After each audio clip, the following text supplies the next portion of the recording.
Hi, and welcome to our very unusual phonics workshop. My name is Katie Randall. I'm assistant head teacher, but I'm also one of our literacy leads here at Chalker Hall Infant School. So my job today is to take you through our workshop in a little unusual way. Hopefully you stick with me and hopefully you get some questions answered. We promote reading and phonics in a variety of ways, but the most important is the phonics sessions, which your child will receive daily. I'll speak a bit more about those in a moment. We want your children to know that reading is really important, and that's why we start them off with colour-banded books almost immediately, and sharing books as well. They will eventually get to use the library. They've got book corners in their classroom, and throughout the day they have stories, and they'll have something called active story where they start to really pick apart the stories and think about the characters and the real understanding of the text. And we encourage reading throughout the day and throughout their whole environment too. We also celebrate children with something called a Reading Champion Award. So if somebody's read really well at home or at school, if we've noticed that they've really improved their confidence, if they've shown excellent understanding and been able to describe what's happening in a book, they might be the person that's awarded with the trophy for the week, which is normally something they really like to achieve. You'll also be learning this week about our red words and green words that children have to learn, because some words can't actually be decoded using phonics. So it's another skill the children need to have. And Book Club is something that you can access at home, another way of reading books, which if you haven't logged on to, I really recommend doing. I'll put some more details of that in a moment. I thought it would be a good idea to talk through the colour chart for you, so you know what to expect in terms of progression. When your child or children started with us, they would have started on Lilac, and they are picture books, and that's just a way of children really getting used to how a book works, the fact that you turn one page at a time and you look at the left page first, etc. And the fact that they can then start to do their own storytelling too and use that storytelling language. And then it moves on to Pink. Pink is where there's repetitive phrases, and it's seeing if children can pick up on those too and use the clues within the text or within the pictures to help them to say the sentences or the little captions for each page. But as your children are going to be starting phonics this week, so learning about the actual sounds that letters make, they'll then eventually move on to Red when they're showing some confidence with that. And that's where they can blend those sounds together to read actual words. By the end of reception, we hope the children will be on Yellow or Blue. So that's them being able to apply all the sounds that they've learnt and some of those red words I mentioned just a minute ago, the ones that they can't decode. You'll hear a bit more about those in a minute. If you ever have any questions or concerns about your child and how they're progressing, please don't hesitate to speak to their class teacher. Before moving on to proper formal phonics, we've made sure within school that we spend a lot of time on listening skills and environmental sounds and hearing sounds. And the reason that's so crucial is so your child is then ready to hear and blend the phonics that they learn. So for example, we've explored different instruments and the sound they make. We've gone on environment walks and listened to things outside and maybe picked up on what those different things might be. Birds, or it might be an aeroplane, or it might be raindrops, that kind of thing. And we've explored different patterns in sound. So we might have used our bodies, tapped our legs, that kind of thing, to make different sounds and see if the children can hear those, really practicing those listening skills, and then can they copy them back. And all of those things get them ready for those next skills. And if children can't do that, can't sit, can't listen, can't repeat sounds back, it'll be a struggle for them to do the next things. Other things that we've done is work on hearing initial sounds. So playing games like I Spy, which I'm sure you already play at home, and can they hear that initial sound? So if you say something beginning with K, for example, can they hear that coat begins with a K, but maybe jacket doesn't? So if you're saying I Spy something beginning with K, are they saying plausible things like clouds, coat, cot, cap? And if they're not, it's constantly going over and doing those things to try and see if they start to recognise that sound. And once they can, you can play things like Buried Treasure, like on the slides here, or playing things like sorting. So giving objects and saying which ones do you think belong together. So you might have a mixture of objects and some of them all begin with the sound, or some of them begin with the s. And can they pick those ones out? Can they pick those ones out from a tray of sand, for example, or the water tray? Once they can hear those initial sounds, that's when you move on to blending, and not seeing it written, but hearing. So you might say, oh look, there's a cat. Do they know that you're saying cat when you say those individual sounds? Can they blend them? And they might not be able to do it straight away. You might need to do it first. So you might need to say cat, cat. And then can they say it back to you? Or you might say, can you go and get your coat? Coat. So you're saying it, you're blending it, and eventually you'll be able to just say the individual phonemes, the individual sounds, and they'll be able to blend it themselves. All of those things are the precursors to phonics. We've been working on them in school, and if you can carry on with those at home, that would be fantastic. So I've mentioned this word phonics, and I know for some people that word is probably quite an unknown word, and we do throw it around a lot expecting people to know what on earth we mean. And I know when I first began teaching I wasn't even sure what it meant, so don't feel too afraid and don't worry to ask for extra support and guidance from your child's class teacher. But I'm going to say briefly now what phonics is. So we all know there's an alphabet, there's 26 letters, but those letters make sounds, and we know the a, b, k, d, but actually individual letters can make different sounds. So the letter C in some words can make a s sound, just to confuse things, and combinations of letters make sounds. So if an S and a H go together, that makes a sh sound. So our 26 letters make over 40 different sounds, and it's our job to try and teach your children how to do that.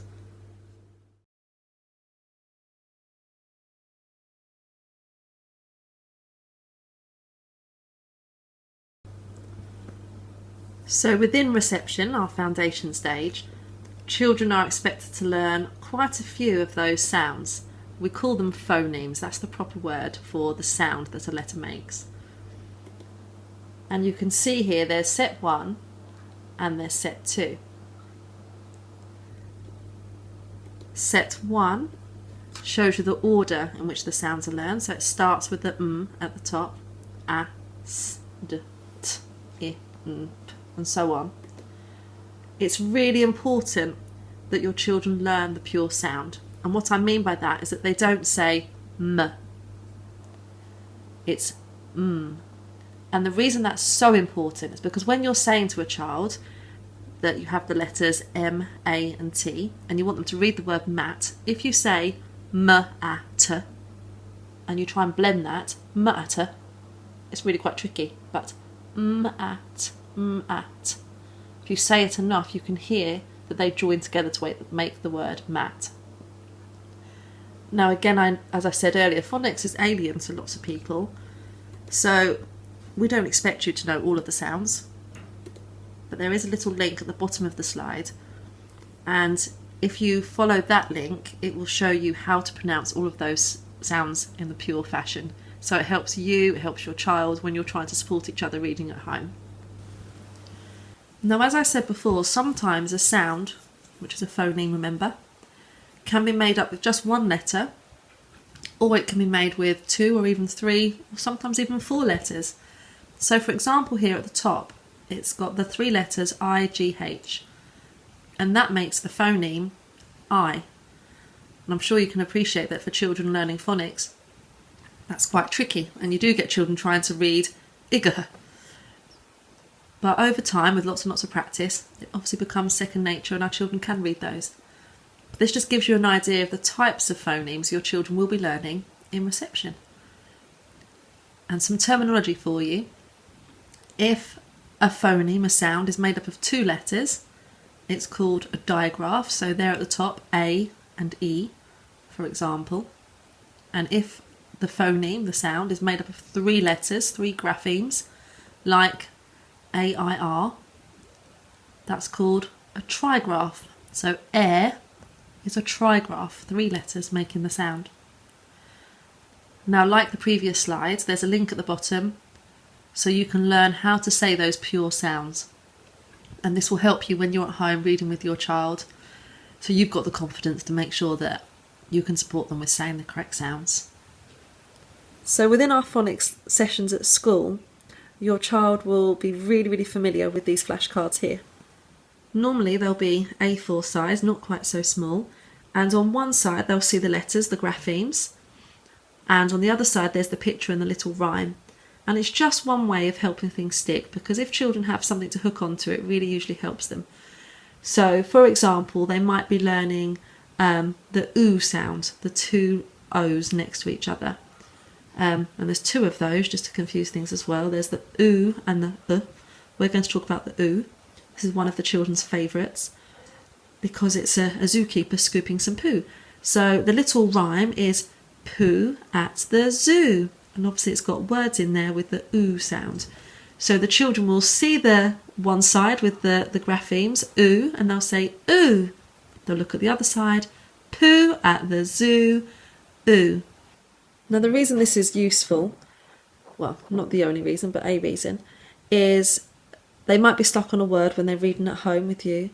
It might be the word food, for example, and they might say f-o-o-d, fod, which obviously isn't right.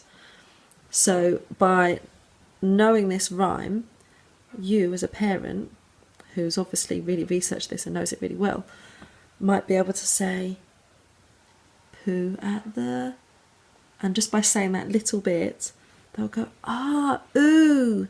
So you've pointed out that digraph, and they'll look back and say f-oo-d, food.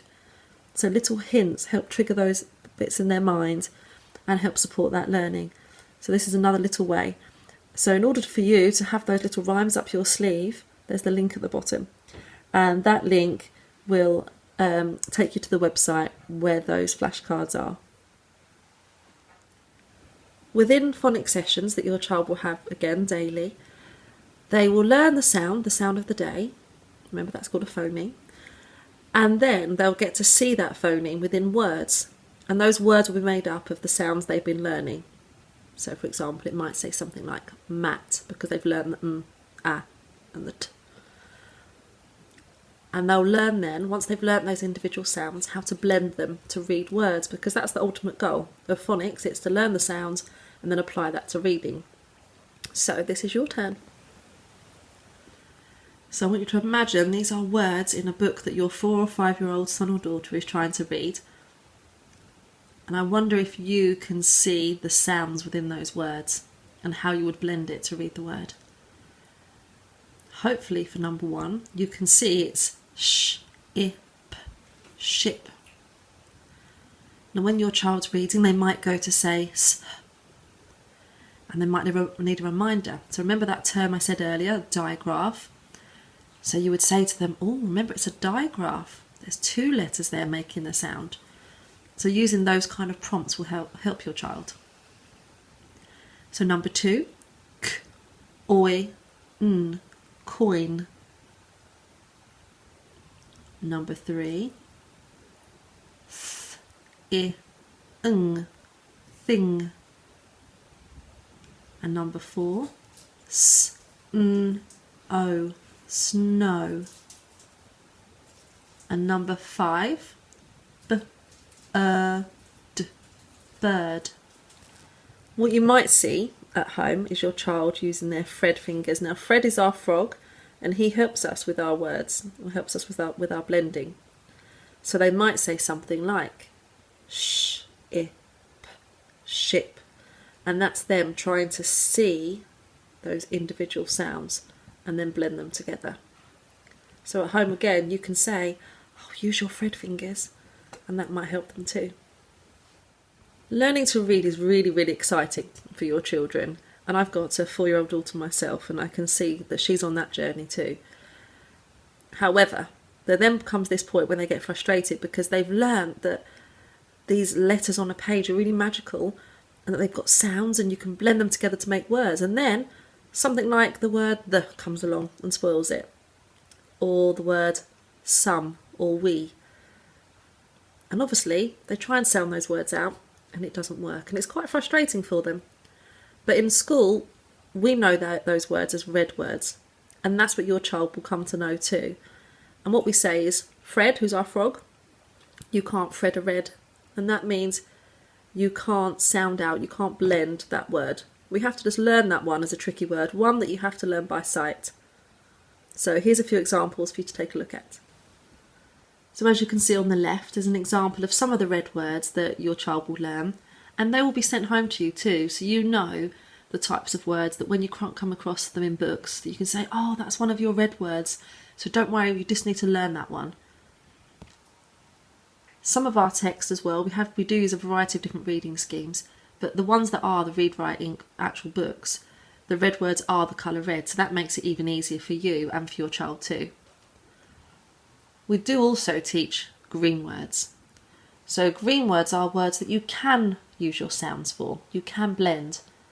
But because they're so common, we want the children to just read those words by sight. So words that appear really often in books, like those on the right, is, in, at, and up, mum, dad, those kind of words. We want your child to spot those and just say them and not have to use their Fred fingers to try and blend. But that's not going to happen straight away. That will happen over time with lots and lots of practice.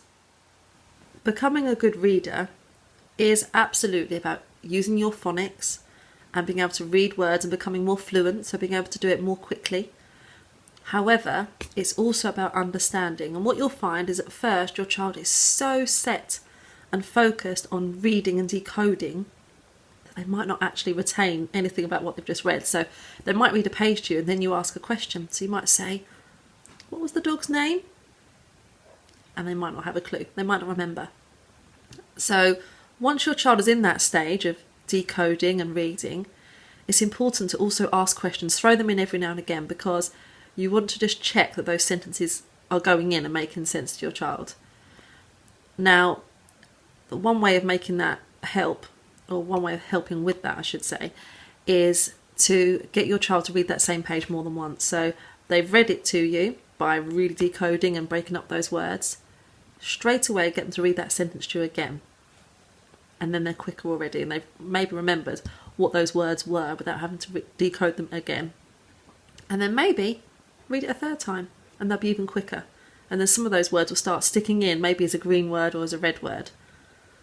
And as they've done that, they'll then be able to tell you the answer to your first question, because it would have gone in, and they're not now focusing on the decoding, they're now focusing on the understanding. Here are some examples of the types of questions that you could ask. The first is a simple retrieval question. So that's where the answer is right there in the text, like what was the dog's name, or what colour was the hat, for example. And in the easier text that your child might start with, those retrieval questions maybe are the ones that match better. As they progress in the colour bands, or when you're sharing your bedtime story, you can move on to the other types of questions. So the next one is one where you're looking for clues. So it might be that somebody stamped their feet. So you might say to your child, how is Sam feeling? And how do you know? So if they can say, oh, well, he stamped his feet, so he's cross, that shows that they've got some really good deductive skills. And the last type of question is one where actually the answer's not in the text, it's just their opinion. And some children might find that easy, and some children might find that hard because they want to know the definite right answer. But the more you ask questions like, what did you think about what Tim did in the text? Or, do you think you might have done that, or would you have done something different? Those kind of questions spark conversation and help your child to think about things in a different way. I hope I've helped to make things a little bit clearer as to maybe some of the things that we do in school. I know I've had to keep it a bit shorter today because it's not quite the same having this message delivered via a video. And I've tried to mention some things that we do. And I've also tried to mention some things that you could do at home.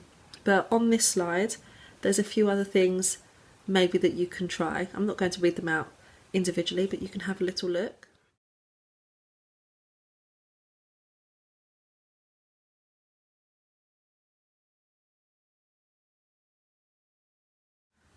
What I will say is the most important thing, I think, is making reading fun. They need to know that it's something that's a family thing, it's a real bonding experience, and that it should be enjoyable. So sometimes they might come home from school and be really tired, and you might be tired. So try your best to not get frustrated when they get frustrated. And I know that might be hard because I've got a 4-year-old too, so I feel your pain. But sometimes you might need to figure out a way of doing it so it's a little less stressful. So it might be that you read a word and they read a word, or you read a line and they read a line, or you read a page and they read a page. And some nights, you know, we like you to read every night, but sometimes we know that maybe just read them a story. As long as you're valuing books and enjoying those together every single day, that's what counts most. The other thing is making them realise that reading and books have a purpose. So if you can read a magazine together, if you can look at a recipe book, look at, I don't know, a leaflet that comes through the door, so they realise that actually we're learning to read for a purpose, because in life that's what we do. We look at signs out and about, that helps us. So pointing those out might seem really obvious to you, but for your child maybe not so much. So as many of those experiences as you can. I have already touched on this a little bit, but reading together is very, very important. It does build relationships. Sharing books is one of the main ways that your child will develop their language skills and their understanding. They're exposed to so many new words through reading and sharing books with you. And research does show a very strong correlation between reading and academic success. So the more you read, the better your child will do academically. And in fact, more confident readers apparently have greater job opportunities. So read, read, read. And if you don't know, one of our school drivers, one of the things that's really important to us as a school is preparing today's learners for tomorrow's world, and reading is crucial in that, and I'm sure you agree with me. So all that's left to say is thank you for keeping with me, if indeed you have. I know it's a bit unusual having a workshop this way. I hope that I've given you some ideas and let you know a little bit of what phonics is like in school for us. If you do have any questions, I've written my email address on the slide there, and also the email address of Katie Stevens, our other literacy lead. Please don't hesitate to contact either of us or your child's class teacher, because we're all here to try and help you.